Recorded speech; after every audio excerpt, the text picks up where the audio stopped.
you guys know this is a work in progress. We're trying different time slots, and in the academic world, it's experiment and see the outcome. So we're still in the experimentation stage, and hopefully some classes.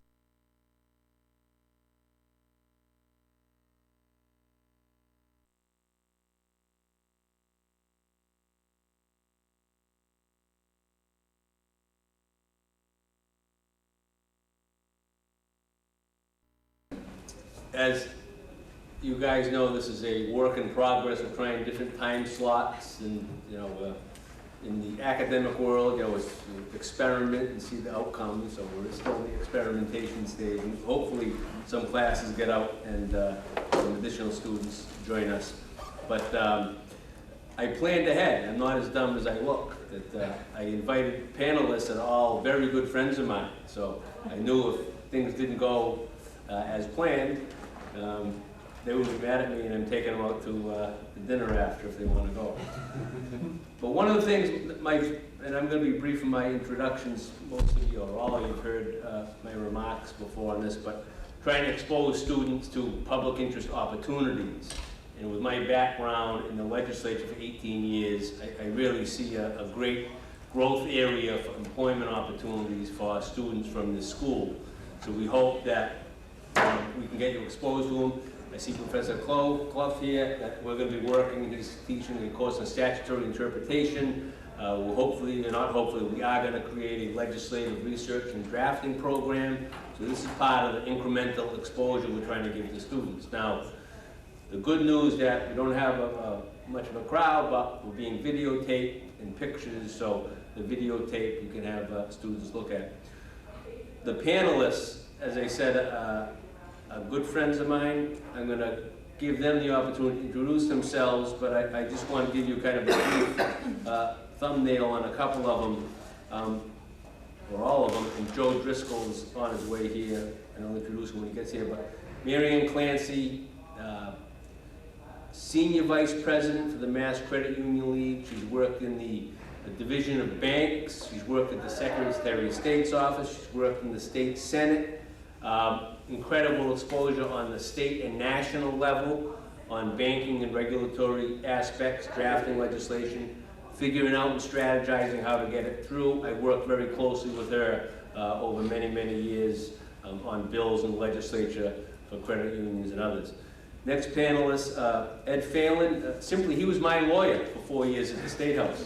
He's the chief legal counsel to the Banking Committee, and then the successor committee, the Financial Services Committee. We worked very, very closely together for 4 years. He's now going on to the Division of Insurance in the executive branch. But we were talking about some of the bills that we worked on together, drafting, how do you strategize, and how to get something passed and everything, which I hope they'll expound on. And then Dr. Mark Page. I'd say he's a friend of mine, not a good friend of mine yet, but he's what we're trying to, at least I'm trying to do, is bring many components of the UMass campus together. He's actually a new professor at the Education and Leadership and Public Policy, I'm going to get the title right, Policy Studies.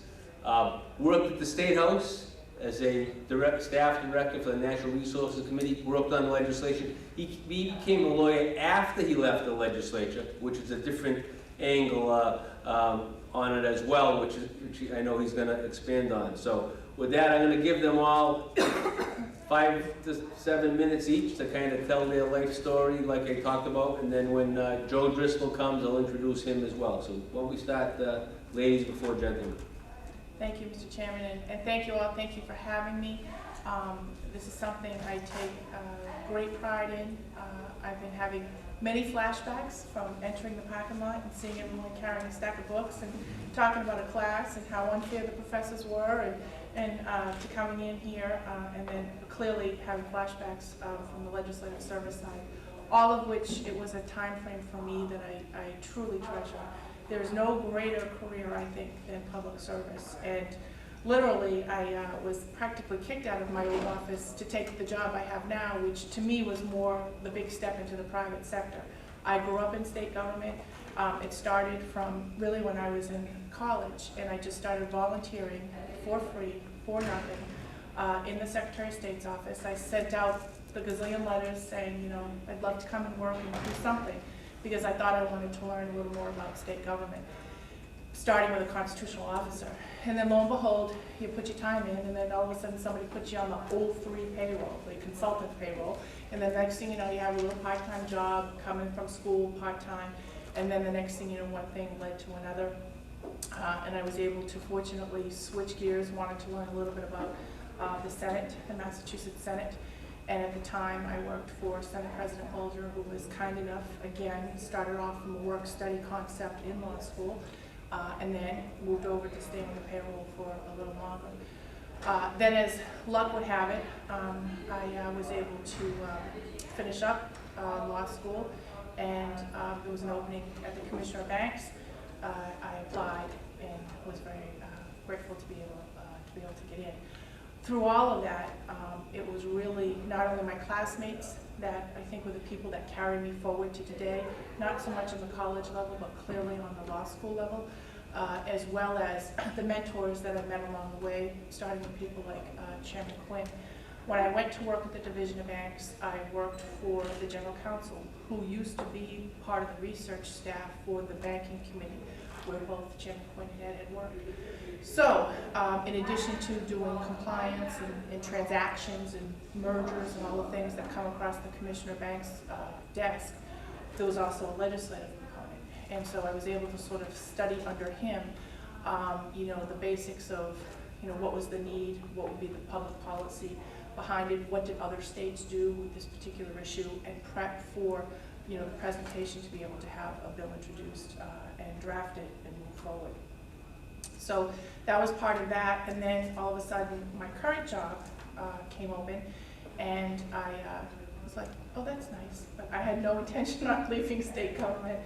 And lo and behold, friends of mine, including my current employers at the time, said, well, you know, this would be a chance for you to stretch out and move into private practice in another way.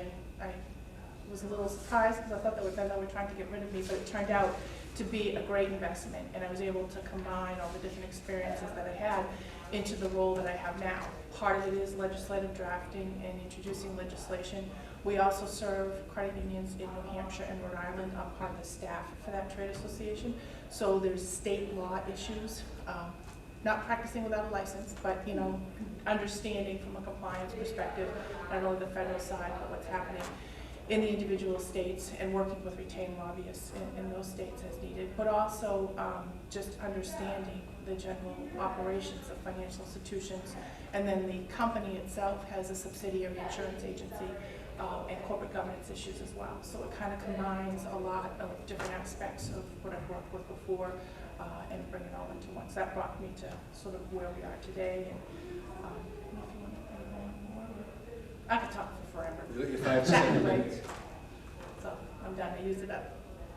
Oh, okay. I just want to read, she doesn't know that she sent this to me, but she sent me her resume with a evaluation letter, which I wanted to read a couple of. No, I didn't realize I sent that to you. That was not intended. This is from her boss. To say a performance of great. Coordinating a congressional lobbying campaign in 3 states is an extremely difficult task, and despite the many limitations of your time, you had extraordinary leadership. As she said, I don't want to say it's easy, but if you've just got state level stuff, she was doing three different states, multi-states, both at the state and federal level on this stuff, which is nothing short of impossible. So she's being modest in her introduction. Ed, now you can speak. Thank you. I came to state government after spending many years in private sector. I worked at John Hancock. I was initially engaged in doing computer programming and systems design, and determined that I wanted to go to law school, so I applied and ended up going to law school at New England School of Law at Knights, and graduated in '92. And at the time, the job market was terrible, so I stayed at Hancock and ended up in via a strange situation where they had a layoff, and I ended up going to the law library and working there for a while. a couple of years as a research attorney kind of a thing. And then there was an opening in the government relations department, so I ended up going there for a couple of years. And then the Hancock was involved in demutualizing, and they were trying to trim down their staff, so I ended up out of a job. And shortly thereafter, I was appointed to be the legal counsel to the banking committee. I served the banking committee for, I don't know, six or 7 years under 3 different chairmen, including Chairman Quinn for 4 years. Then the committee itself was merged together with the insurance committee. It became the Committee on Financial Services, so I spent a year and a half there under Chairman Mariano. But at the same time, I was applying, I wanted to get more involved in the legal side, and this was, a lot of it was legislative work, so I was applying to try to move to the Division of Insurance, which I eventually was able to do. And I've been there for 6 years now, almost 6 years now. And I find the work very interesting. Insurance becomes a question of a lot of different things, and so I'm involved in supporting our producer licensing area, which is dealing with licensing issues and also dealing with the activities of insurance producers and adjusters and insurance advisors. So that's where I'm at. I'll expand after, once we get into the Q&A, but Ed and I were talking beforehand about, some of the bills we worked on together, and one of the things we'll talk about is this predatory lending. He and I drafted this bill, which I'm now working on in a different environment, but we'll tell a little bit of the story. Mary Ann was involved in that. But the credit unions never do anything bad to borrowers, so they really weren't involved in the predatory lending, right, Mary Ann? No, but we believe in sound public policy, so we were trying to ensure the consumers, no matter where they got their lending services from, were protected. But it's actually kind of interesting because I met Ed, obviously, when he was with the committee, and that's how we worked together. And then he sort of goes off and goes to the Division of Insurance, and then, I'm still with the Trade Association, and lo and behold, we had credit unions who have licensing for the sale of insurance issues. I get to call my good friend Ed, and it's just interesting that you'll find, once you are in that public arena, people that you meet at different levels may or may not stay there, but they still have usually that drive, that interest, and then the next thing you know, you never know where your work's going to take you, and you may be interacting with them at another level, and it makes it for really, really interesting work. Dr. Page? Yeah, well, I have the non-financial / public interest person here. My background's a little bit different, and I served as a staff director for Eric Turkington, who was a rep from Falmouth and the Islands, and did that right out of undergraduate school prior to going to law school.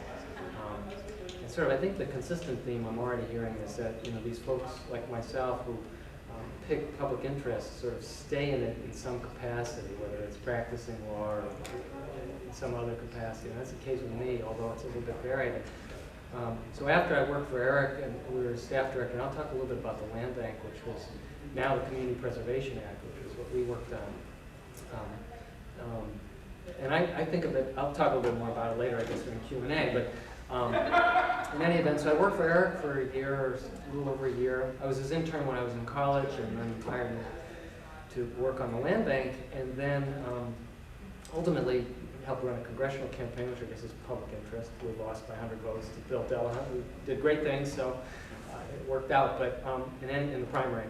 In any event, and then I went on to teach public school for 5 years. I came from a background of teachers, so I taught for 5 years, and then went out to Wisconsin, University of Wisconsin, Madison, where I got my PhD in leadership and policy and my law degree. So I combined the two. And now I kind of my dream job, because I practiced for 5 years as well in the private sector. I was just thinking, I was on a field trip with my daughter, who was a kindergartner, and we went to the fire station. And this is kind of one of the luxuries of being a professor, is that you have all these pressures, but if you can work your schedule with it, that's part of the reason why I do this. But in any event, the fireman was demonstrating how you put on all the equipment you have to put on to get into a fire. It's just very uncomfortable, and it's totally distorted. But it's necessary, of course, to sort of to go through the process. And I thought that's kind of like the billable hour in private, because I did work for a private firm. I was like, you need it. It is so annoying and so cumbersome.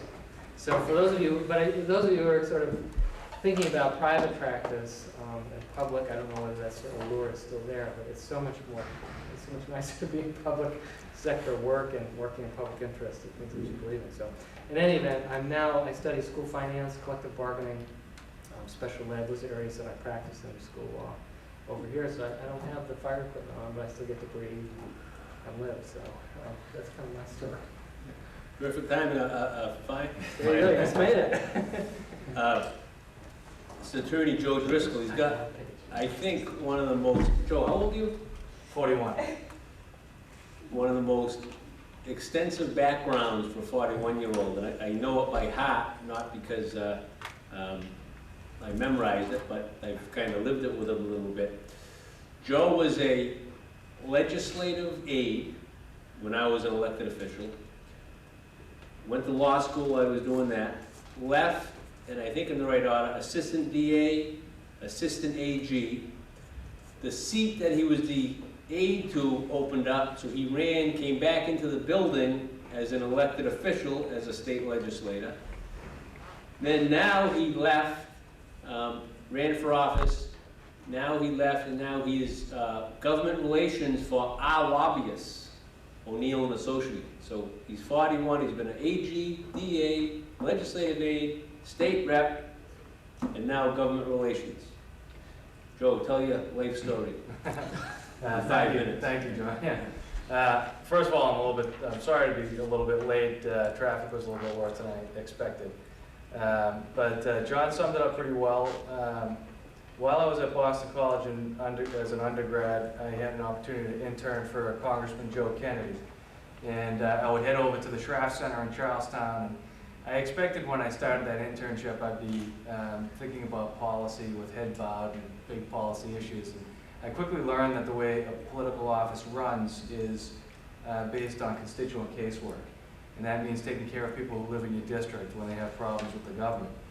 And I found very quickly that it's very rewarding to do that type of work. So when I finished at Boston College, I ran for town meeting in Braintree, which is kind of a throwback to the colonial days here in Massachusetts. But it's a great way for a young person to get involved with government at the grassroots level. You learn a lot about budgeting, you learn a lot about committee work. It was a great experience for me. And as John said in the introduction, I worked for Joe Sullivan, who was the state representative for Braintree for 5 years. And during that period of time, I went to law school at night. And is there anybody here who's going at night? Yeah. Do you take offense when people say part-time? People used to ask me that. They say, "Oh, you going part-time?" I say, "No, I'm going at night," because the workload is so hard. So my thoughts are with you, my sympathies.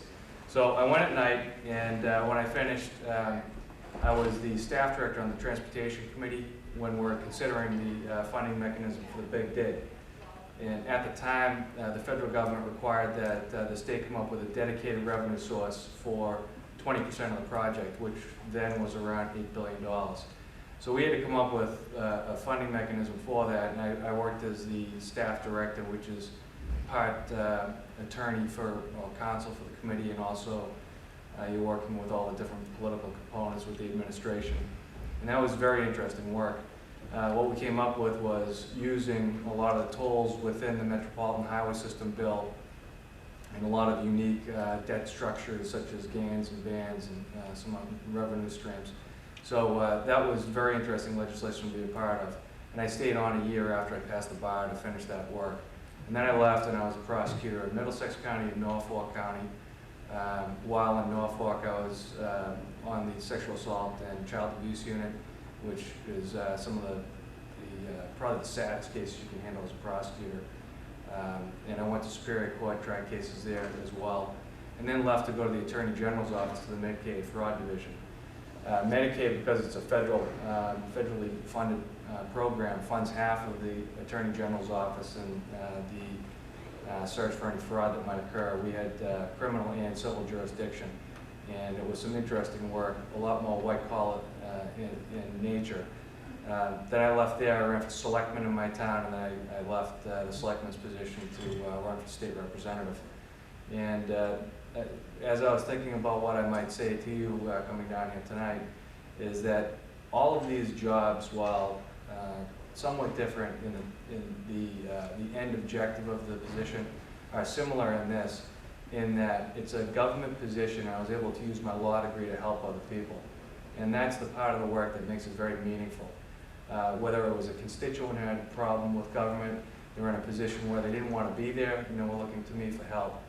A victim of a crime in the criminal justice system obviously doesn't want to be there. They're unfamiliar with the setting. They don't know what goes on in a courtroom. They don't know who the people are in the courtroom.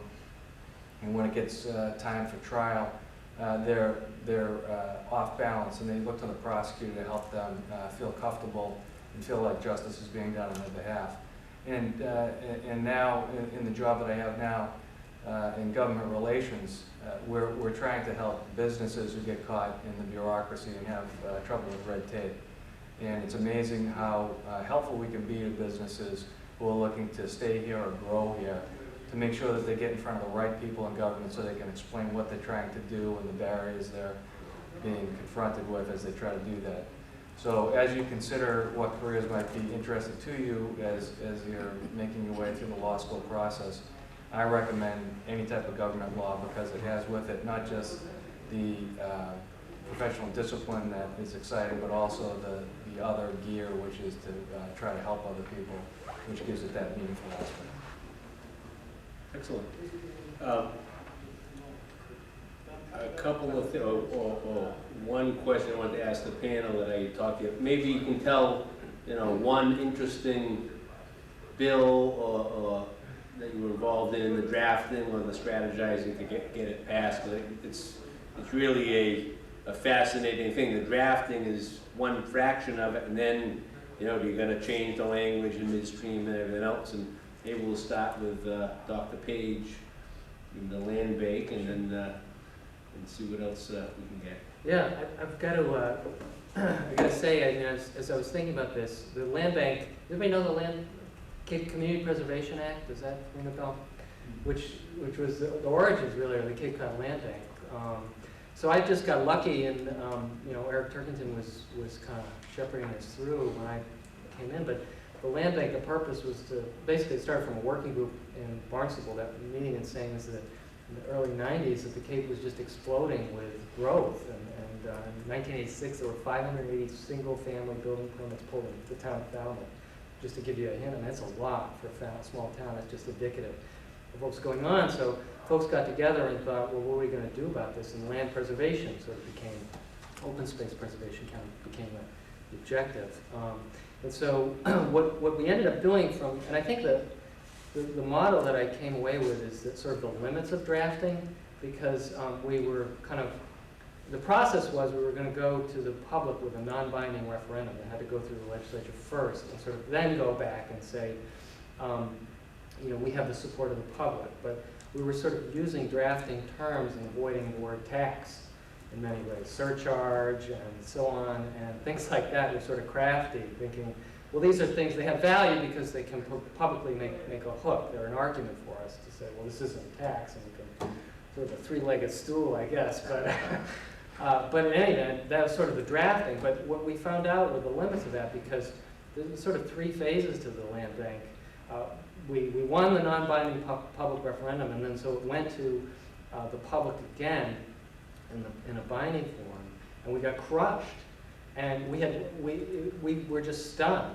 And what had happened was the Realtors Association had poured so millions of dollars literally in the last 3 weeks of the campaign, and we were well funded, that we got crushed, and we were blown out of the water.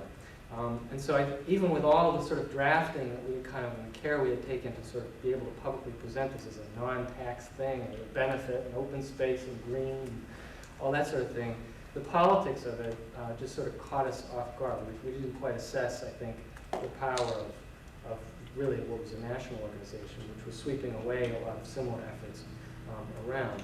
But then ultimately we came back, and ultimately land bank became law, because what we did was, and this is the political side of things, was we went across the aisle to the realtors and said, well, this is a good idea for you too.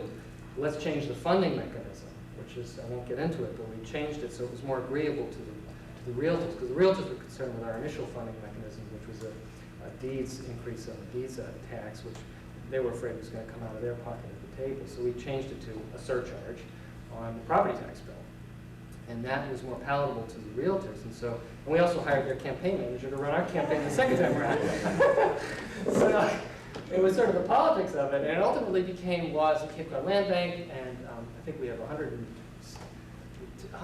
million in open space. And then the Community Preservation Act, which is now statewide, became law, and I'm not sure when that was, but it was sort of the genesis of what we started. And I gave my props to Eric because I was like, this is never what we intended. You know, the strategy was never to sort of create little sort of nibbles to make a big statewide thing. It was just sort of, it happened, sort of an unintended consequence. So notwithstanding all the limits, the drafting had value, but the strategizing, we learned from our mistakes from the political side of things, and ultimately it was a result bigger than what we had ever intended. Joe? Well, it's, I'll pick up on that because this is, I think, along the same lines. I know it was 2002 that the CPA was passed because I was running for the Board of Selectmen. And in Braintree, we had what was called the Beautification Fund, and it was $600,000. And that beautification fund was given to us because it was an excess amount from a landfill capping grant. So it came the town's way. We put it into a beautification fund to try to do projects around town that would make the town look more presentable. When the CPA passed, Braintree adopted it locally, and that was in 2002. And we're also going through a deep recession at the time, and the town was in some financial difficulty. And we're looking at things like auctioning off cars, town-owned cars, getting rid of cell phones. There were members of the board who were talking about turning off every other street light to try to save money, really drastic things. So we looked to the beautification fund because we had a dual funding mechanism now in the CPA. So the board, on my motion, passed a resolution to move the beautification fund to the operating account. In the meantime, I had been elected state representative. So I got the home rule petition that I started on the Board of Selectmen and I brought it to the legislature. But because time was so short and we're looking at laying off teachers and laying off firefighters and laying off police officers, I was able to take the home rule petition and attach it to the budget as an outside section. Now, had I not been in the legislature as a legislative aide for 5 years, I wouldn't have known that this was a way to fast-track legislation. In this case, it was an emergency situation. And the speaker at the time, Tom Finneran, allowed me to do this. So within about a 4-month period of time, from the time we started the motion until the end of the state budget, we were able to get that $600,000 in the operating account and then use that to forestall any kind of layoffs. So as I look back now, John alluded to the fact that I'm 41 and I've had quite a bit of experience in the public sector. And I'll tell you, I didn't start out with that in mind, but once you get involved with it, it really is rewarding work. But it really is experience makes a difference. And as you look forward and you decide what you want to do with your career, there are so many different options in the public sector for good lawyers. And the experience that you get is applicable in so many different areas of public sector law. So I'll save my second example for later. I don't want to take up too much time, but that's one example I think of something you might find interesting. We have Mary Ann next because they're going to be a co-presenter on Ed's favorite bill. So. I don't really think I have any one particular, outstanding victory. To me, getting anything through the legislature, with all due respect, is a miracle. So I'm grateful for anything. And there've been, as you supposed know, to play defense up there to stop those bad ideas. We sit in a 2-year legislative cycle, so I'm not proud to tell you, but there have been 2-year legislative cycles when I've sort of walked away, granted on the defensive side, maybe with a win, but nothing on the offensive side. I'm a little different because I'm just staff of a company that's a trade association. Credit unions pay us dues, we give them a range of services. So at any one part of the day, I've got a credit union, hopefully not putting the member, the consumer, on a speakerphone, but who's trying to make a mortgage loan to someone, and we're trying to help them make the numbers work. They might be looking to fire an employee and they want to make sure that they're doing it the right way. To all of a sudden now taking the job which has a legislative component, and I'm saying, oh, I think I could do that because I used to do a little, sod in the legislature and sod at the Division of Banks. Well, the law requires me to be registered as a lobbyist because of the activity that I've done, but I'm not, an outside lobbyist. Clearly, I recommend all the time that we hire O'Neill and Associates, but, it's a budget issue. Credit unions are not-for-profit financial alternatives to the banking industry. So it is what it is. My salary reflects that as well. So, I do what I can and how I can do it. But we introduce legislation, 5 or 6 bills, usually every single year. Our statute, we try to focus more directly on credit union specific legislation and then chime in on bigger issues of fees or mortgages or whatever that might be out there. But, we have a statute that was the first in the entire country authorizing the formation of a credit union, and it goes back to 1909. So, you'll see a lot of old and archaic things in there. So our strategy a lot of times is sometimes getting a small technical fix, changing a number that somebody put into a statute. Sometimes that's not good public policy, a loan limit. So we're trying to look at that to bigger policy issues. We breathe, there's a whole component of people in the Commonwealth who oppose that. Usually it's the for-profit banking industry. So, anything we do, we have to take a look at the likelihood of success, who our allies are, who the bill sponsor is. There are people who want to go right to the top every time for a bill sponsor. We like to pick sort of the regular lawmaker and try to make them a hero with us by getting the bill through. So there's always a variety of those types of strategies that go on behind things.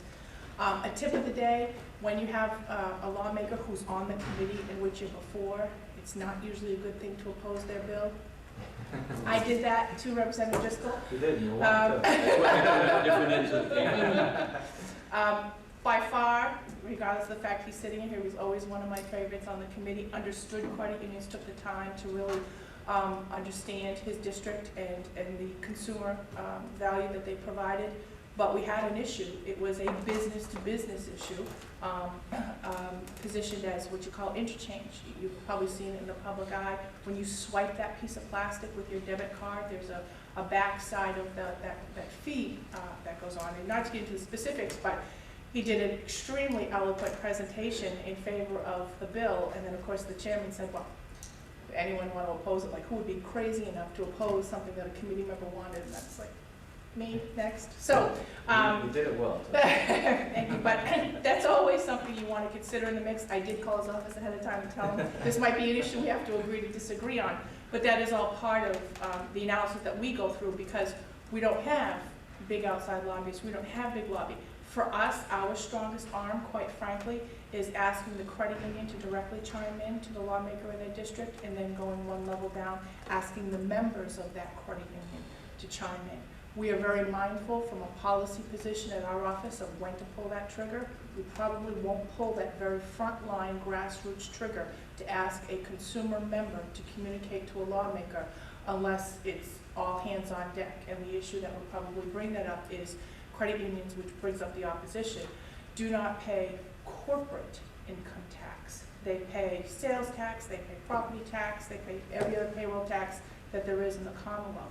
Their formation as the alternative to the for-profit banking industry was to be exempt from corporate income tax so that those savings could go back to the members in the way of a better rate or a new product or service.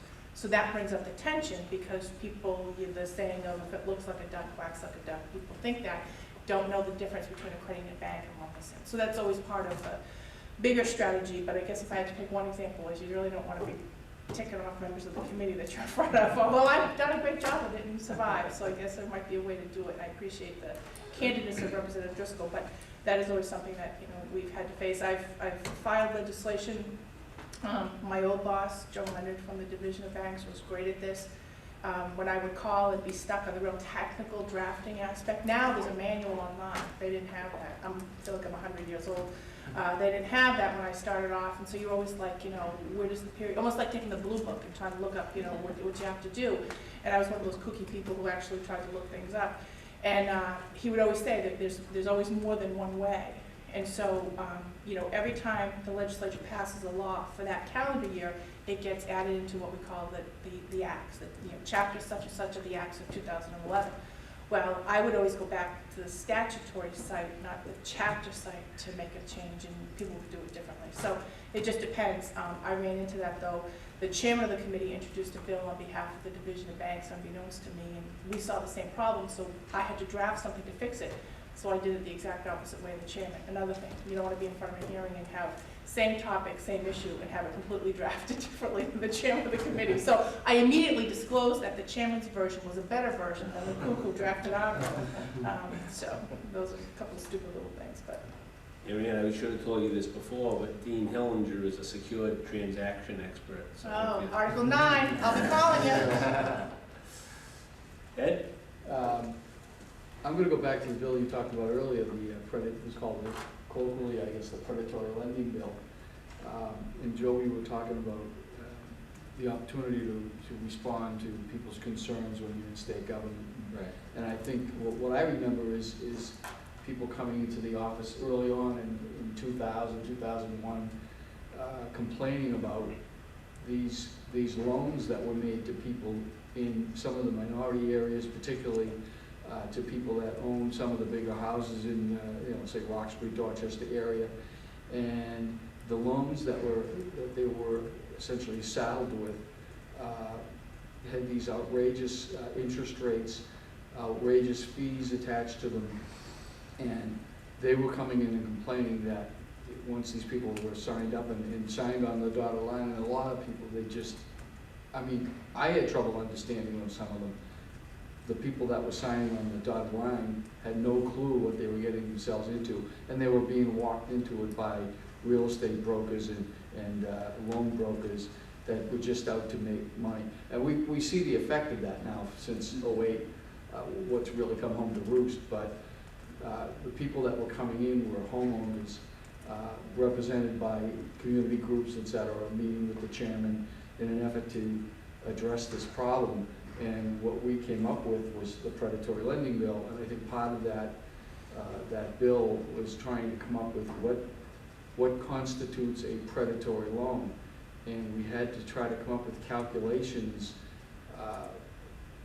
as a way of addressing, well, if it gets to this point, then anything above that is a predatory loan. Anything that has more than this number of points and fees connected to it is predatory. You know what I mean? So it's difficult, and we got a lot of input from various banking groups and mortgage associations and that kind of thing, and on the other side, and tried to craft something that I understand from talking to Rep. Quinn earlier is looked at now as a pretty good bill. Maybe you could speak to that. And I want to give kudos to Ed publicly. He did a tremendous job, and that political side, like Joe talked about. You know, we had people, lobbyists flying in from all over the country to spend a half an hour or an hour with Ed and I about one word, not, incredible. I mean, I remember, you remember the guy's name, probably, but a bunch of people from all over the country flew in to go to my fundraiser in Boston. So, how do you didn't even know who they were? You know, it was unbelievable. And it went on for several, from '01 till we passed it in late '04, but just over one word they wanted to change, or this points and fees, rather than 5%, could it be, 4.75, which was worth hundreds of millions of dollars to that one company.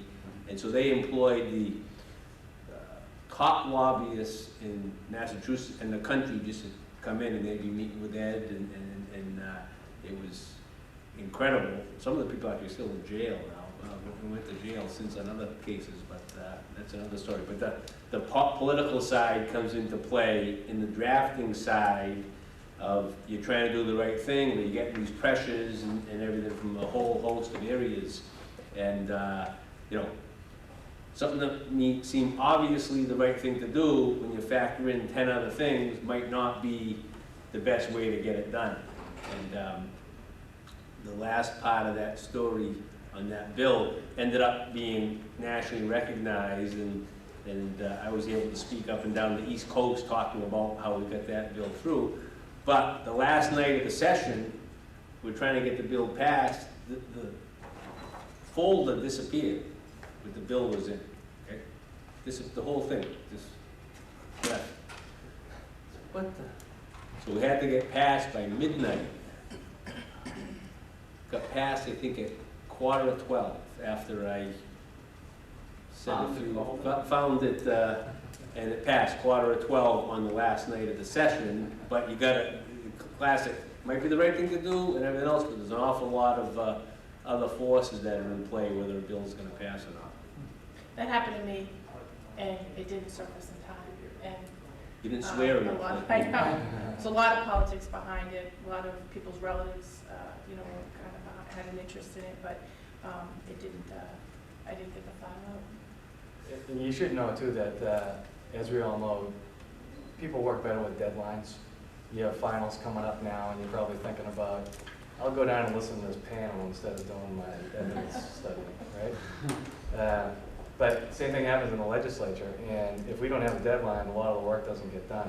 So it gets pushed up until the end, because it's also a good negotiating technique. If there are people who are taking a position on one side, and you have to try to negotiate that out, as you push up against a hard deadline when the legislature is going to finish for the session, it makes people compromise and negotiate. But the end of the session, the last 48 hours, is intense. There's a lot of different bills going back and forth between the Senate and the House, and in some cases they need special emergency preambles, and it gets very crazy. And it takes probably 2 or 3 days after the session is done to look at the journal and figure out exactly what got done and what didn't get done, and maybe what got amended at the 11th and a half hour. So it can be very, that's where the rubber meets the road, is at the end of the session. When I open up the questions now for Ms. Clancy, you said that the legislative drafting manual is online. Is that at the mass.gov website? Do you know, is it under the House side or the Senate side, do you know? Or is it the Secretary of the Commonwealth's? I actually looked at it the other day, Yeah. it's 69 pages. Yeah, I printed it like 9 times. I thought it was by the clerk. If you go up and you do one of the drop-down menus, and it has the clerk's offices, I think, and then I think another one is, it has it's in a drop-down menu, I thought. Okay. I think you go to the homepage and just put in the search box. Well, you could, The yeah. legislative drafting Yeah. manual, and it'll pop up. It was Do you written. know when they put that on? When did they come up with that? Do you know how long ago that was? It's been a few years. I want to say it's been at least a few legislative cycles, because I actually relied on it to look up some, where do I put the comma, and where do I do with something that I'm already amending. So it's been on there for a few years, I can tell you that. Okay. But it wasn't before. I mean, I used to beg, lie, cheat, steal, look at other people's bills, call And them. that was the next question I was going to ask you about, is where did you get your legislative drafting experience? And you were just going out looking at other stuff and saying, I'd pick somebody smart, like Representative Quinn, Okay. Representative Driscoll, somebody, you and picked their Phelan, and brains. say, how did they handle that? You know, if you're amending something that was already there, or inserting something brand new, or striking something, and, you know, where do you get the real technical stuff? I tried to, you know, look at somebody who I thought had some experience. A lot of times it would, now in Rhode Island, it's very different, because they have one legislative office that, you know, will do the drafting. So you know, talk to the sponsor, and then they sort of bring all the ideas forward, and then you get a draft, which is a lot more consistent, I think, and a lot easier. And since everybody here was in the House, God bless that Massachusetts Senate. Those Senate clerks, they just love to change. I think I could have the best drafted bill. Everybody I know has signed off on it, including the lovely House, and then it gets to the Senate, and then it gets to the Senate clerk. And you're dealing with another legislature as well, did you say? I do 3. I do at the state level, Mass, New Hampshire, and Rhode Island. New Hampshire, what's New Hampshire's legislative Live system free or like? die. I mean, Yeah, I it's know, great. but my in-laws are all from New Hampshire, so, you know, aside from that, what's the, Our strategy internally has been, we haven't had to really go for a legislative fix. It's been more defensive posture or Okay. chiming in on a predatory lending bill or a small dollar loan piece of legislation or changing a predatory interest rate. So we actually have not, in a while, actually introduced a piece of legislation solely on our own. Okay, got one more question for all of you, though. In drafting legislation, how much do you try and anticipate how the courts are going to interpret what you're drafting?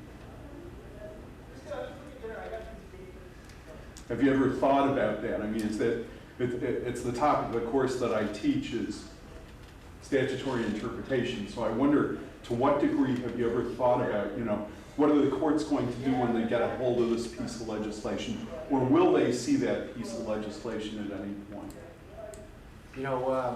If you're teaching the subject, you're probably frustrated with any kind of legislative intent being memorialized in Massachusetts. I don't find it frustrating. I find it wonderful. I think it's interesting. I love legislative intent. I mean, I'm a librarian too, so, dealing with the documentation is real exciting. But on the Massachusetts side, There isn't much. there's a lot that could be improved. And I think that technology that's coming in could help Massachusetts improve their legislative history in some way. But I'm just curious if you've thought about, how might the courts deal with the legislation that you're drafting? Some of the larger issues when it comes to things like special education, when it comes to same-sex marriage, those issues that have, I think, more scrutiny when it comes on the legislative side, when it comes to considering what might happen should it go to the courts. Because sometimes what happens is those pieces of legislation have a life of their own existing already when they're in the courts. When it's other things that have to do with tax policy or things of that nature, there is discussion of whether or not what we're doing will be upheld in a court of law. But a large body of it, I would say, it's not that large a consideration. And that is because there's a frame of mind in the legislature that we are a separate and equal branch of government, as is the judiciary. And this is the legislative will at this point in time to pass this legislation. And if they want to have a problem with it, then so be it, and then we'll consider it afterwards. But I think there tends to be a frame of mind in that respect. Do you think that's right? Yeah, no, excellent point. And I was just thinking of a great example. You may remember the retroactive capital gains tax that tried to put in, I think, in the late 90s, early 2000s, and everybody said, you can't do that. And Retroactive legislation is tough. yeah, and tax It's not policy is all impossible, it's things. not unconstitutional, but it's tough to get And I passed. remember I had a guy from Wareham call me up and he said, my family just sold a piece of land under the tax, rules of February. Now you're telling me in April you're changing what happened? And sure enough pressure was brought to bear that we got rid of that without a court challenge, because once people look back and said, you can't, it's not the right thing to do. But number two, it's going to be tossed out in court if somebody ever went and challenged it. So I think there's some insightful people that say, wait a minute, but I think the other part, the hard reality is, how many of those end up not going to court? Like nobody challenges something. You look back on some law that's on the books, it's preposterous, clearly illegal, but it's there, and you have that top 10 statutes that should be changed. They're from the 40s and 50s, something that are still on the books. So until something's challenged, it's not unconstitutional, I guess. Well, for instance, I think you still have to have 3 sleigh bells on your sleigh if you're driving it on winter roads in Massachusetts, so. I think John sponsored that. We actually had a kind of a different slant situation. We had a credit union, the AT&T company credit union, and you know what happened to the AT&T company as a corporate entity. And they were based in North Carolina. And the credit union wanted to expand the base of people that they serve to bring in part of the local community because the company was changing. They wanted to divest. So they did that, and the regulator authorized it. It was the federal regulator for credit unions. And the American Bankers Association sued. And it went to the Supreme Court, because I was one of those people who thought, oh, the Supreme Court will never take the case. You know, then that little week comes out in September or whatever, and you're like, oh my God, they took the case. And they actually found that the bankers had standing to question a credit union transaction like that, which I was in shock. And so literally we had to file this bill at the federal level, and it added an S to a word in our statute, as simple as that. 3/4 of the Massachusetts delegation was a co-sponsor of the bill, which was great for us. Rhode Island, everybody jumped on. Live Free or Die in New Hampshire, we really stuck right there. But, you know, we had to have this nationwide campaign to add the S, so to speak, and we call it, you know, the Membership Access Act, so consumers could have answers. But what happened is, it was a brilliant plan by our opponents, because when they filed suit, they got a nationwide injunction. So the lowly little federal credit union, you know, sitting here in the Commonwealth, who had nothing to do with AT&T or nothing to do with North Carolina, all of a sudden was completely shut out of options for growth by way of changing who they served. At the time, we had one or two credit unions in Massachusetts convert their charter from federal to state, just to be able to continue to add in another company tomorrow if they wanted to serve them. But we went all the way to the Supreme Court, banks had standing, we were like, you gotta be kidding me, and then we did the bill to fix it. So for me, it's always in the back of my mind, because I predicted nothing would happen, and they took the case. I thought, you're kidding me. So. I think on this question of intent, I practiced in New Hampshire, in special ed as well. It's sort of as a practicing attorney, it's sort of like the line of last defense. You know, it's sort of like, okay, what can we reconstruct the intent somehow with this, and sort of make a colorable argument that, you know, without any smoking guns. But in terms of resources, I'm more familiar with how New Hampshire creates sort of these records about intent, which are so sparse. I mean, we have 435 members of the lower house in New Hampshire. I mean, you can't walk down the street without bumping into a rep. So as a consequence to that, and there are no expertise at the State House in New Hampshire, because it just, I mean, there's like a council, there's no, but not along the lines of when I was. So you have basically a rep taking notes, you know, or it's sort of a hodgepodge, and you look at the record, and it's almost, it's very full of gaps. So, you know, when I looked as a practicing attorney for intent, it was always it was very difficult to construct something, because, I mean, you could, because that was what was there, but I don't know that it reflected the intent, because there were sort of gaps. Are they a part-time legislature? They're a citizen legislature. They get paid $100 a year, and they're taxed on that. I mean, there's no income tax in here, this sort of side tax. But in any event, I think as a function of the resources, but now in special ed, when I practiced, and we had a bigger case that involved federal court, well, congressional intent was, there was more to sort of mine. I'm not sure it reflected, we could get to the real intent, but we had more to look for. That's a bit of a function of the administrative state that's occurred since the 1930s. More legislation has come about, which has, on the federal level, you've got things like committee prints, committee reports, then joint committee reports. You just don't usually have that on the state legislative side, and certainly in Massachusetts, you haven't had that much. You've usually just got the legislative record itself, so it makes it tough to ferret out what legislative intent is out there. And yet, lawyers love legislative intent. It was so malleable. Well, it's like, you know, it's like reading, you know, certain depositions where you're kind of cutting through. You're sort of cutting through certain things to get to your point, and trying to acknowledge and downplay what else is there that, you know, may cut against you. But so yeah, it's lovable, but at the same time, you know, I suppose the third party deciding it is sort of knows the art too, and I'm hoping I've got more ahead of it before I get to the intent side. Earlier you were talking about how bills would go missing, the folders. Do people actually steal folders?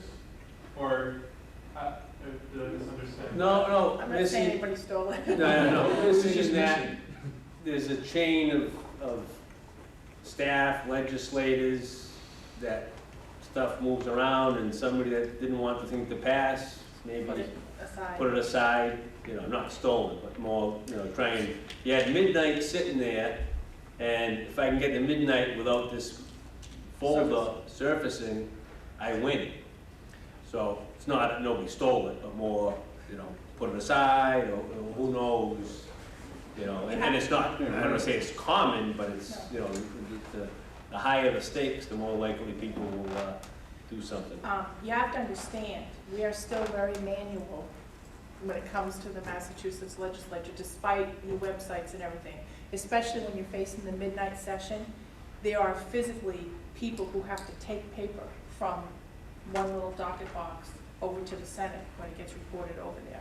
So it's all very one-on-one and you know, certain people, I could never do, I would be there, but I fall asleep. I'm horrible. I could never stay up in law school all night long. I was always terrible at that. So I'm up in the gallery and I'm in the court office, everybody's laughing, you know, because I'm always the one that's kind of like falling asleep. But when you hear your number and they hit the gavel and they did your bill, you got to watch, because you got to watch it come out of that little box, and you got to like make sure that that paperwork is heading over to the other chamber in order to have the enactment over there. And if it's not moving, you got to go down and rouse the court office or somebody up to ask to go in. Because as a registered person, I can only go so far. So I'd be looking for one of these guys in the hall, or trying to find Ed or somebody that I could call or email and say, can you come out, can you help me? No outside help here, can you help me move the paper to make sure that I could get it into the next chamber? I've been talking about having a field trip to the State House at some point, and the more I think of it, if you went there from 6 p.m. to midnight on the last day of the session, you would learn more about, you know, because literally there's people running down the hall with documents from the House to the Senate. No, we got to change that word, and you'd learn more just in those 6 hours than you would in 60 days up there sometime. But I'm not a panelist, so. I have a two-part question, probably for Mr. Phelan, but if anyone else wants to jump in, that's fine. The first part is that I recall some years back that every lending institution had to now publish what the actual APR is on a loan. And I don't know if that's something that's a federal, is that federal legislation? Sure, maybe my recollection isn't correct either. And the second part of the question is, you know, could the predatory lending legislation that you folks passed be pretty simple in terms of the actual computations if you just said that the spread between what the advertised lending rate was and what the APR is can't be beyond X? As I recall, it was more complex than that. Yeah. But as far as the lending rate, the APR, I think that all falls under the Truth in Lending Act. So That's a federal. well, there's a state. Massachusetts has their own. We have their own. We have our own. So We have an exemption in some parts from the federal. The federal is there, but we also have some state. So what happens with these internet lenders? There's no Well, one that's- body that says, okay, this is. The commissioner has cracked down on them, but again, technology, I think, kind of got ahead of everybody, and we didn't actually have a separate statute per se just for that type of lender, but they have cracked down on it if the consumer, I think, is here in the Commonwealth, and we have usury rates, and we have other laws that come into play. He shut down, what, 20, 30 of them within the last year at least, under his authority, and then was using, I think, the AG as a backup. But we didn't really have, because there's no physical presence here for that lender or a charter for that, I think was part of it. But they were able to be creative at the laws and get at those people. You know, your question is good because it's a specific question, but in a more general way, you're asking the question, this is logical, why don't we just do this? When you get in the weeds on legislation, it's in many ways, it's like pulling a loose thread on a sweater. Everything starts to unravel. Yeah. If you move this, then you have to look at all these other things. Right. And it becomes very complicated. And that's one of the reasons why Massachusetts is a full-time legislature. And there's really a couple of different jurisdictions in the country that end up setting the trends in policy. It's us, it's Illinois, Michigan, California. There's some of the bigger states that a lot of times you'll see issues generated. And what we rely on in the legislature oftentimes is very skilled staff. People who are on committee staffs who really study these things and understand not just the issue that's presented, but also the legislative history, the institutional knowledge of why things are the way that they are. And if you move this piece, what does it do to the others? in that situation. So I think a lot of different freshman legislators come in, whether it's in the House or the Senate, and they say, this is my idea, why can't we move it forward? And you'll see, and this is one of the frustrations, I think, for legislators, you can start with a very good idea, but it might take you 2 or 3 terms until you get it done, because it takes you a while to craft that piece of legislation so that it accomplishes your intent while not disrupting unintentionally other things.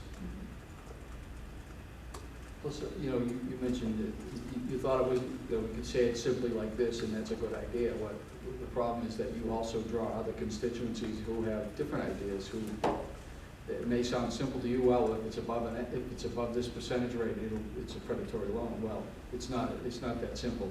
And as Rep. Quinn said, there's money involved, and so it draws a lot of interest from groups that are involved in making loans and brokers that are involved in transacting loans. And so it's not as easy to just draft something and get it passed. I'll just give you one example. Under the prior law, not now, but the adjustable rate mortgage, for your ability to repay, they could use the initial rate. So it's, you know, 2% for the first 6 months, then it's 100% after that. To qualify you, they could use the 2%. So, you know, that's the type of stuff. It's not, everything's not a 30-year fixed rate mortgage that you can easily, you know, base the price and risk. That was by far, I think, one of the most classic predatory fact patterns I think we saw. It was, you know, Representative Driscoll hit it right on the head. I mean, using your law degree in a way that you were helping people. I mean, I took the attitude when I took this job, since I'd only known state government in different aspects, that, and I took those calls, you know, I'm paying your salary, therefore you will answer this question. And, you know, yeah, okay, you were. So that was the way I treated my job. It's an option to belong to us. We're a trade association, we're a membership-based thing. But I treated that member, when they called, I try to call everybody back the same day, maybe late, but I'll at least try to leave a message, you know, and try to give, you know, technical service as well as substantive service. Your problem becomes mine. What do I know about HR stuff? But I'll try to figure it out, or I'll try to call somebody I went to law school with, or I'll try to use a resource to try to help, give you a guide at least to go hire a real lawyer or something, but I mean, to try to help you someplace along the way. And so, you know, when they had the hearings on the predatory lending bill, I mean, you'd be crying, honestly, just sitting there. They would bring in, with an interpreter, a woman from Lawrence who worked at McDonald's and bought a $350,000 house, multifamily property. And at some point, you know, sort of reality sets in, and you say, and I've heard lawmakers ask these people, but you knew you couldn't repay that debt. And their answer was, the slick provider said, don't worry, in 6 months we'll refinance, your rate is low now. And by the same token, I remember the woman saying, and all I had was this $4,000, and they took it. And I was faced with the decision, do I walk away without that, or do I at least put a roof over my children's heads for whatever time it was going to be? And that's what happened in many communities across the Commonwealth in that 2007, 8, 9, 10 period until they finished the law. And it ended up, they weren't past fudging things as well, where someone might have a part-time job and they'll say, well, what do you make part-time job? Well, I make, you know, $10,000 a year. Well, isn't it more like 35? Let's put 35. So we put 35 down. It was nowhere near that. So the person really couldn't. But all of this stuff went on before the bubble broke in 2008, because at the time, the understanding was everybody can afford an American dream. But how do they move a mortgage like that? Because most of these lenders don't keep their paper, right? They just turn it over in the secondary market. How do you move? Well, I think that's what facilitated a lot of this stuff. And I'm no expert on securities, but these were all securitized. They were collateralized mortgage obligations and packaged in bundles of 1,000 mortgages and sold to investors. And yeah, some would go bad, but they'd make so much money on the others. That's why AIG went under on this issue largely, that they bundled these together, sold them as a, you know, Yeah. bundles, and then, you know, and Fannie Mae and Freddie Mac, you know, they were buying stuff, a lot of it wasn't, you know, the horrible stuff, because it was illegal for them to buy some of the super subprime stuff, but I mean, that's a huge part of why the whole economy collapsed. But I think credit unions and community banks are more portfolio lenders. So we were criticized at the time for not doing enough, you know, in inner cities or whatever, when we said, no, this person can't qualify. So it's a round circle, really. The cycles go on. Although I do think a lot of the smaller lending institutions stuck to their underwriting guidelines. They've learned a big lesson from the commercial real estate bust earlier.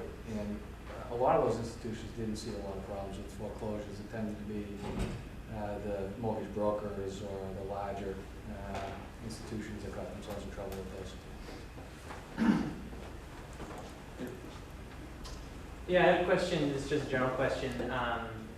Now that you've been exposed to the legislative process, would you say that, and the politics that are associated with it, that there's some disillusionment that's come with that, or would you say overall the system works?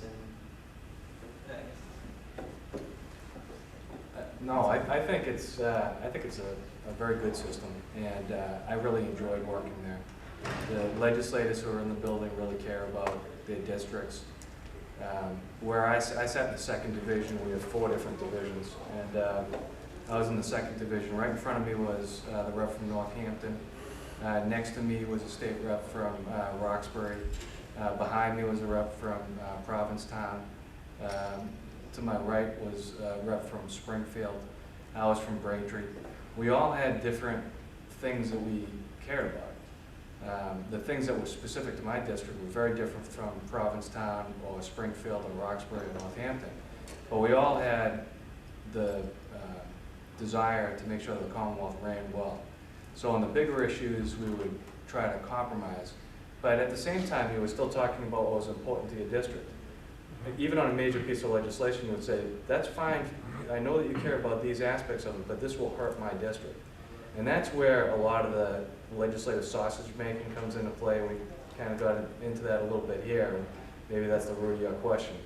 But it really is, if you had an opportunity to spend some time on the House floor and see how proud each of these legislators are of their districts, how much they care about where they're from, and how much they care about the legislation they put out, the pride in their work, it really is a very good process, and it works very well. I think, gosh, I kind of have a mixed bag. And I think from the state side, you know, these guys have more experience than I do, but I agree that, you know, there's more of a faith for me personally in state government. At the same time, I guess the cynic in me sort of sees, you know, with this Supreme Court decision with, you know, corporations and free speech and that sort of thing. I think that was probably the one that sort of tipped on a different level in terms of federal politics. And I guess just given sort of my experience was good in terms of, you know, my rep wanted certain big things done, and it took several legislative sessions, and so I do have the faith in some respects, but it certainly, there's a cynicism to it as well at this point, given money in politics, even though I like the idea of the grassroots. And it's tough. It's a tough one for me to sort of not get out of a mixed bag analysis. You know, I think for me, speaking as a staffer,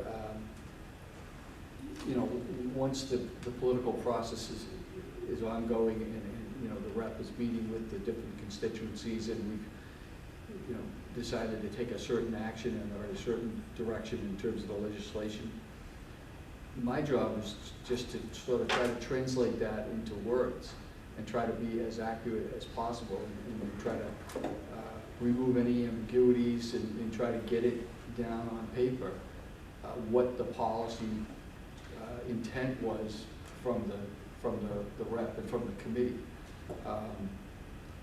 So in that sense, you know, anybody that I worked with, and I know Spencer was here earlier, he worked in the library, and anyway, most of the staff people are, it's altruistic in the sense that they're there to do the best job they can and to try to translate and put into effect what the political process, what the outcome of the political process has been. I said earlier, I think it's the greatest job going.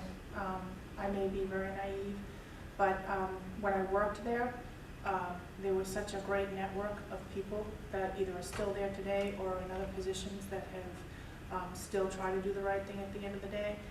Substantively, I talked about issues that he was moving as a staffer. I also had an aspect of just the constituent service, and my job was to make sure when that constituent called that office, if they couldn't get to the top person and they got me, that I was to make them feel as if their voice was being heard, that it was accurate, and that somebody was getting back to them. And I just found that very rewarding, and I found that structure and that lesson that I learned then was something I've carried forward in every part of my life now. So, you know, are there some kooky people? Sure, they're in every single industry, and you sort of know who they are, you know, after a while. But overwhelmingly, I believe the system works. I believe if you persist and you learn, you try to be credible, you know, you're not going to get all of the apple. No one will get all of the apple. But if you're respectable in what you're asking for and you make your arguments, I think you'll earn a lot of credibility and you know, eventually win the issue that you're looking at. Just add one thing, you know, there's this public cynicism in large part by some of the media coverage of things, you know. 99.9% of the people involved in government that are wonderful, good-hearted people trying to do the right thing. That 0.1% makes the other 99.9 look horrible. I think that's in any profession as well, but I mean, there's talented, smart, dedicated, committed people doing the right thing. Then one guy, you know, does something and it really paints a broad brush on all the people involved. No one likes Congress, no one likes the legislature, but everybody loves their state rep and state senator and their congressman. That's usually what you'll find, and a lot of that is reflective of you know, the source. Very similar to the legal profession, right? Oh, everybody's a crook. Okay, one guy gets in trouble, everybody else is doing the right thing, but it's, so I used to say I was a lawyer and a politician at the same time, which are the two least respected. You advertise that?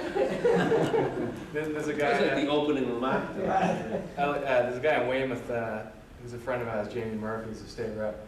He's a used car salesman, a lawyer, and a politician. It's the trifecta of bad jobs. Or at least liked. So. Excellent. I'm going to follow up on that last question. There's one aspect of the political process of developing a bill that I really don't understand. When we think of these bodies, the House of Representatives, the Senate, you think that if a majority of the members in that body wanted something, then it would be included or not included. And the aspect that I want to ask you about is the actual power that is controlled by the chairman of the House or the Senate to either include or not include aspects of a certain bill, irrespective of what the body on a whole might want. That's, you put your finger on what goes on in the legislature quite a bit. And just to back up a bit, I think that when you describe a legislature, you say it's a deliberative process. And I think it's deliberative because it's supposed to be slow. You're supposed to take your time. Making a law shouldn't be something that happens quickly. It should be something that you think about and you think about the ramifications of before you move forward with it. The committee structure is designed in a way that is, I believe there's 21 joint standing committees right now. Joint meaning that it's the House and the Senate, standing meaning that they're permanent. They control different areas of jurisdiction. So it's, if it floats, rolls, flies, then it's transportation. And all those bills go through there, and the idea is that because there's 6,000 bills filed a year, not everybody can be a subject matter expert in all 6,000. So you designate certain chair people to be a subject matter expert in the issues of transportation or education or those areas. Ideally speaking, that chair will listen to not just the members of his or her committee, but also the members that have bills in front of that committee. I think good chairs do that. I know John did it when he was Banks and Banking chair. Most chairs do that. Then from there, it's the speaker's responsibility to listen to the chair. So most of your conversation or your education process will happen as a member to your committee chairs. And then if you convince the committee chair of your objective, then they take it to the speaker, and then it becomes an issue for the floor. Certain things can move more quickly, and there's something called pride of authorship, which you're probably familiar with. I had a piece of legislation that dealt with veterans, and it was a nice piece of legislation. I got the idea. I was at the Kennedy School getting my MPA, and one of the people I was there with was a colonel in the Army, and he had concerns about head injuries, and came up with the idea for legislation. I had a couple of legislative seminars, filed some legislation, and the chair liked it so much, he filed it as an amendment with his name on it. So it flew right through. But my objective was achieved, which was to get this legislation passed. And that's the way it goes sometimes. But it's not about getting your name on the legislation, it's about filing something that makes sense. So, you know, is it an imperfect thing? Yeah, every human endeavor is imperfect. But the goals and the way they get achieved, I suppose it's the means and ends analysis. And as long as the ends, I suppose, turn out in a laudable way, then it's okay. I actually had a little different experience. Some of my best work is Christmas Eve day. You know, as you know, we sit in formal and informal sessions in the legislature.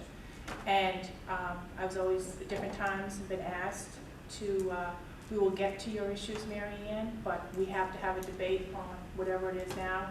And there's a certain amount of issues that have to be dealt with for voting purposes in a formal session. So as you know, the Representative Driscoll was talking about deadlines and working towards them, my things usually come up in an informal session.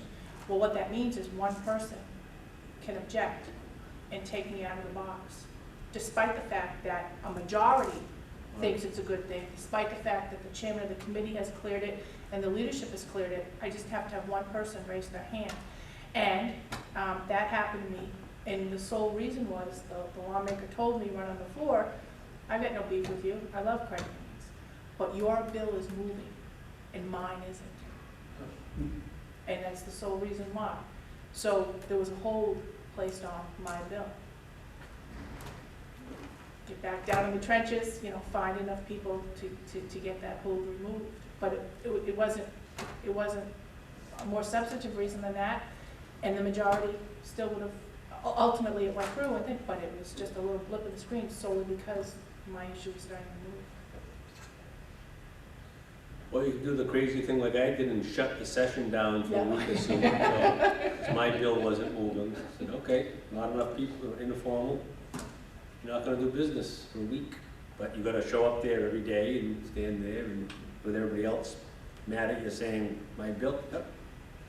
So there's a million tactics of how things, but what Joe said, I think hits the nail on the head. Somebody that hasn't analyzed something might think it's a good idea, but when the chairman has a hearing and talks, wait a minute, there's some validity to this objection or strong support, because you know, people, as I said, people are trying to play defense, people are trying to kill bills. A lot of these lobbyists, it's kill a bill, not pass a bill. So it's there's two sides to it. Yeah, the other thing too is sometimes a bill, people may be angry about a particular issue when someone drafts a bill, and the bill eventually comes to the committee, which has some expertise in the subject matter. And after listening to constituencies that come in to talk to the chairman and the committee members, you realize the bill, the way it's written, doesn't work, or wouldn't do what they want it to do, or would be worse. It would screw up what's happened now that's functioning and make it even worse. So once it gets looked at, and if someone, if it was to come right to the floor, let's say for a vote, maybe people would be angry about the issue and not realize, well, this isn't going to solve the problem. In fact, it may even make it worse. So you got to be careful. That's why they have committees. Excellent. Well, we wrap it up here. You can mill around here. I know some people got some classes and that, but I want to thank the panelists. For those that didn't come, you can see it on video on the website. And Professor Schaaf just walked in. Better late than never. All right, thank you very much. Thanks. Thanks for having us. Thank you. You get credit with me that you showed up. That's right.